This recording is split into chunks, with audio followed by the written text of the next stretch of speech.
مودودی کتب کے مطالعہ سے ابھرتا ہے، کیونکہ مودودی صاحب نے لکھا کہ آن حضرت صلی اللہ علیہ وآلہ وسلم نے واضح و نصیحت کے سارے ذرائع استعمال کر لیے، حکمت اور پیار سے سمجھانے کی جتنی تدبیریں تھیں اختیار کی، جب وہ ناکام رہی اور نصیحت بیکار گئی، تب جب تلوار ہاتھ میں لے کر آپ نکلے ہیں تو صدیوں کے زنگ اس تلوار نے کاٹ دیے، اور یہ فتح اسلام ہے ان کے نزدیک۔ اگر تلوار کے ذریعے دل فتح ہو سکتے ہیں تو پھر اسلام کی کوئی بھی حقیقت نہیں۔ وہ مذہب جو دلائل اور دعوی سے دلوں کو گھائل نہیں کر سکتا، سر کٹنے پر اگر وہ جرائج ہو بھی جائے اس کی حقیقت ہی کوئی نہیں۔ اور تاریخ اسلام اس بات کو جھٹلا رہی ہے۔ وہ اسٹیٹ قائم ہوئی ہی نہیں جس کے متعلق کہا جاتا ہے کہ اسٹیٹ قائم ہوئی تو اسلام پھیلا ہے۔ آن حضرت صلی اللہ علیہ وسلم مدینے میں گئے ہیں، مسلسل آپ کے خلاف سازشیں ہو رہی تھیں۔ اہل مدینہ سے ایک معاہدہ ہوا ہے، اس کا نام ہے میثاق مدینہ۔ اس میثاق مدینہ کی روح سے آپ نے وہاں زندگی بسر کرنے کے لیے گیو اینڈ ٹیک کے بعد اصولوں کو تسلیم کیا، اور مسلسل اس عرصے میں آپ کے خلاف، آپ کی امہات کے خلاف، آپ کی ازواج مطہرات کے خلاف، مسلمانوں کے خلاف سازشیں جاری رہی ہیں، زہر تک دینے کی کوشش کی جاتی رہی، اور غلبہ کہنا اس کو اس قدر ناجائز بات ہے کہ اس مدینے میں جہاں ابھی بھی آپ کو یہود اور دوسرے عیسائیوں پر عددی غلبہ نصیب نہیں ہوا تھا، وہ اسی طرح بندھے ہوئے قبیلے موجود تھے۔ اس مدینے پر جنگ احزاب میں سارے عرب قبائل امڑ آئے ہیں، تو یہ کہہ دینا کہ آپ کو فتح نصیب ہو گئی تھی، ریاست قائم کرتی، بالکل غلط بات ہے۔ جنگ بدر تو پیدا ہو ہی نہیں سکتی تھی، اگر مدینہ جاتے ہی ریاست نصیب ہو گئی تھی تو جنگ بدر کہاں سے آ گئی، جس میں تمام مسلمان چھوٹے بڑے بوڑھے کمزور ملا کر 313 تھے، اور اس کے مقابل پر مکے سے 250 میل سے چل کر آنے والے سوار جوان اونٹنیوں اور گھوڑیوں پر ان کی تعداد 1000 تھی۔ یہ کیسی ریاست تھی؟ 313 نے اپنی کمزوری کے باوجود 1000 کو شکست دی۔ یہ الہی ریاست تھی، یہ آسمانی مدد تھی، اس کے سوا سب ممکن نہیں تھا کہ یہ واقعہ ہو جاتا، تلوار کا زور نہیں تھا۔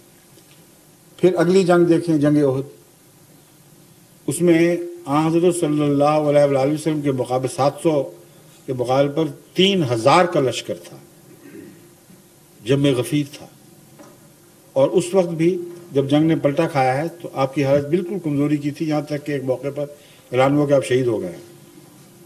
اور مدینے میں قرآن فرماتا ہے خوب منافقوں نے باتیں اڑائیں اور جگہ جگہ چہمگوئیاں ہوئیں، مذاق اڑائے جانے لگے، اور حضرت محمد صلی اللہ علیہ وسلم نے کوئی جوابی کارروائی نہیں کی۔ اس کو تلوار کی ریاست کہا جاتا ہے۔ پھر آگے جب جنگ احزاب ہوئی ہے تو آن حضرت صلی اللہ علیہ وسلم کے تمام حمایتی جو آپ کے ساتھ تھے، ٹوٹل تعداد 3000 سے زیادہ بتائی نہیں جاتی، اور سارے عرب قبائل نے آپ کو گھیر لیا تھا۔ اہل مدینہ نے اپنی مدد کھینچ لی، یہود نے اس خلاف وعدے کی خلاف ورزی کی کہ اگر کوئی حملہ آور ہوا تو ہم آپ سے دعا نہیں کریں گے، ہم آپ کے ساتھ ہو کے لڑیں گے۔ ساتھ لڑنا تو درکنار، ان سے سازشیں کیں اور پیٹھ میں چھرا گھونٹنے کی کوشش کی، تب وہ واقعات رونما ہوئے ہیں جو بنو قریظہ وغیرہ کو سزائیں ملی ہیں۔ تو اس کو کون اسلامی ریاست کہتا ہے؟ آن حضرت صلی اللہ علیہ وآلہ وسلم فتح مکہ تک کسی ریاست کے سربراہ تھے نہ، آپ کو اس میں کوئی دلچسپی تھی، اور فتح مکہ تلوار سے نہیں ہوئی۔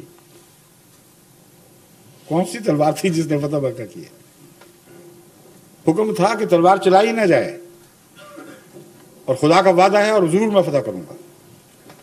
حیرت انگیز ہے کہ وہ مسلمان جن کی تعداد صرف 3 سال پہلے تک کلہم 3000 سے زیادہ نہیں بنتی تھی، 10,000 کا لشکر بن کر مکے پر واضح ہوئے، اور اہل مکہ پھر بھی اکثریت میں تھے۔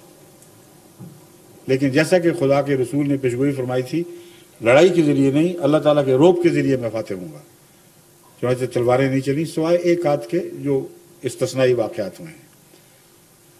اور فتح مکہ ہو گئی. فتح مکہ کے بعد کسی کو مجبور نہیں کیا کہ دین بدلو ورنہ تمہیں قتل کریں گے، ایک بھی واقعہ نہیں.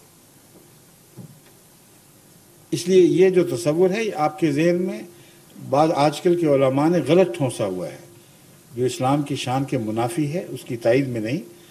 اسلام اس طرح پیش کریں تو دنیا کو مغلوب کرے گا، کیونکہ اس کے ساتھ اس کے نشانات کی طاقت ہے، اس کے دلائل کی طاقت ہے، اور اسی پیغام کی قدر کی جاتی ہے جو اپنے دلائل کے روز سے، نہ کہ زور کے، نہ کہ تلوار کے زور سے دنیا پر فتح حاصل کر لے.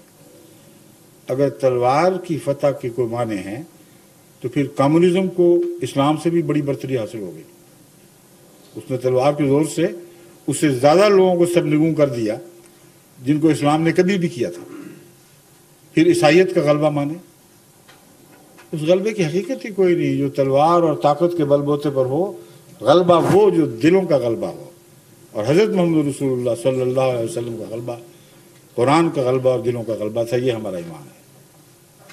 ٹھیک ہے، ایک سوال ایک ابھی کچھ تھوڑی سی پیاس باقی آئیے.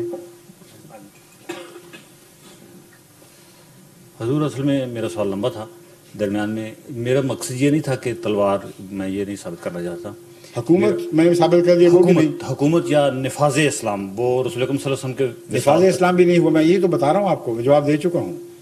حضرت صلی اللہ علیہ وسلم نے بزور شمشیر کبھی نفاذ اسلام نہیں فرمایا. بزور شمشیر نہیں، جیسے بھی بروز زور حکومت کبھی نفاذ اسلام نہیں فرمایا. اسلام ان لوگوں پر نافذ ہوا ہے جو دل سے قبول کر گئے تھے، اور جو نہیں قبول کر گئے تھے ان پر ریاست اسلام اس لیے نافذ نہیں کر سکتی تھی کہ قرآن کریم فرماتا ہے صبح آتے تھے، مانتے تھے، شام کو مرتد ہو کے نکل جاتے تھے. فرماتا ہے کہ نہیں؟ تو اگر مرتد کی سزا قتل سے ڈرے ہوئے تھے وہ لوگ، تو قرآن یہ کیا کہہ رہا ہے؟ اس لیے کوئی جبر نہیں تھا. لا اکراہ فی الدین، کھلی چھٹی تھی. آؤ تو شوق سے آؤ، جاتے ہو تو شوق سے جاؤ، خدا پکڑے گا تمہیں. اس لیے نفاذ اسلام زبردستی ہو ہی نہیں سکتا تھا. نفاذ اسلام کرنے کی کوشش کرتے، کسی کا دل نہ چاہتا تو کہتا میں مسلمان ہی نہیں. اور نفاذ اسلام کی سختیاں دیکھ کر پھر وہ کون پاگل تھا جو مان رہا تھا؟ کیونکہ نفاذ اسلام میں جو سختی ہے وہ جب تک دل نہ مانے وہ انسان قبول کر ہی نہیں سکتا.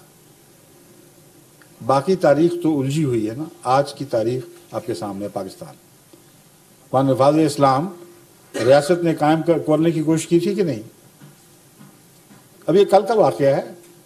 ضیاء جب ابھی زندہ تھے، ریاست کی طاقت سے وہاں نفاذ اسلام کرنے کی کوشش کی گئی ہے کہ نہیں کی گئی؟ کیوں نہیں ہوا؟ کہاں نافذ ہوا ہے؟ لڑکانے میں یا کسی اور علاقے میں، یا کراچی میں ہو رہا ہے آج کل نفاذ اسلام، یا لاہور میں، جہاں دن بدن جبر اور قتل و غارت کے واقعات بڑھ رہے ہیں. یعنی فضی دنیا میں نہ رہیں، خدا کے لیے نیچے اترے، آنکھیں کھول کے دیکھیں کہ ہو کیا رہا ہے. ایسا نفاذ اسلام جو جبر سے ہو، یا نفاذ دین، وہ ناممکن ہے کہ باقی رہ جائے، اور کبھی وہ قائم نہیں ہو سکتا. نفاذ اسلام حضرت محمد رسول اللہ نے تکلیفوں کے رستے سے کیا ہے. بڑی محنت فرمائی ہے ان لوگوں کی اصلاح کے لیے. اتنا ان کو پاک باز کیا کہ جان کی بازیاں کھیل گئے اور ایمان سے نہیں پیچھے ہٹے. اپنا سب کچھ لوٹا دیا، اپنی سرداریاں چھوڑ دیں. اس کو نفاذ اسلام کہتے ہیں. اس کے بعد جبر کی ضرورت ہی کوئی نہیں.